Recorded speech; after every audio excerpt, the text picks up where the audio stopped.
Okay, so we had spent that last night in the village of Papui, about 120 families, I think. Said goodbye. And then we started trying to find our way. Several of them had gotten together and pointed at Claire's map in various directions and names of villages that we would be able to find along the way, and they just told us to keep asking people. Well, we did. Just started asking people because the track became no longer even the width of the average dirt driveway, but even narrower and single track in places.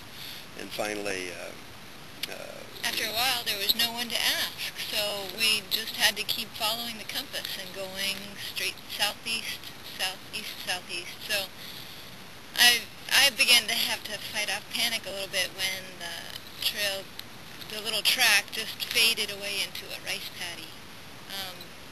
And the other thing that was bothering me was the fatigue-induced apathy that was getting to both of us when it came time to trying to decide where the trail braided and see if we knew the right way to go.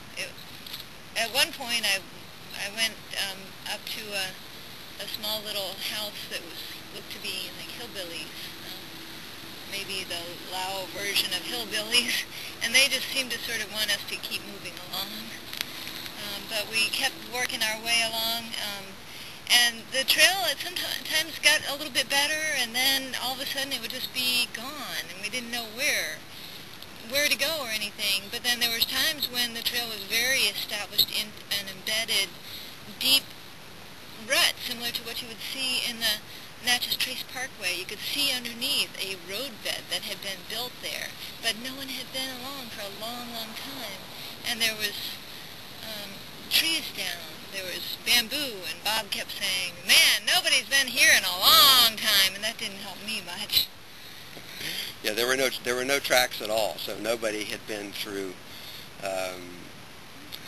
in a very long time, since for years or so it appeared.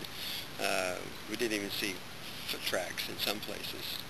The other thing I didn't tell Claire, didn't bring up, was that we were fairly deep into an area of widespread area of unexploded ordnance, and from the Second Indochina War, and so we wanted to keep to the trail, which it appears more and more from things that people told us and just the way it looked, that it was part of one of the many braids throughout Laos of the HoCheMinh Trail, and you certainly could not have seen this thing from the air because we were going underneath, completely covered up with vegetation all the time. The hard part physically seems like it was pushing through deeper water.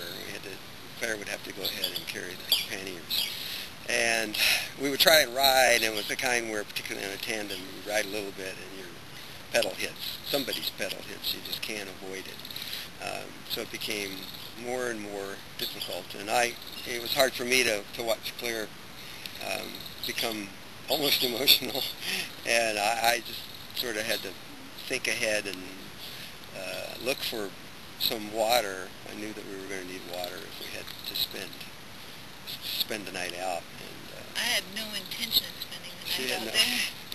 We were covered in mosquitoes and clinging vines and all kinds of weird things. Yeah. Pretty nasty.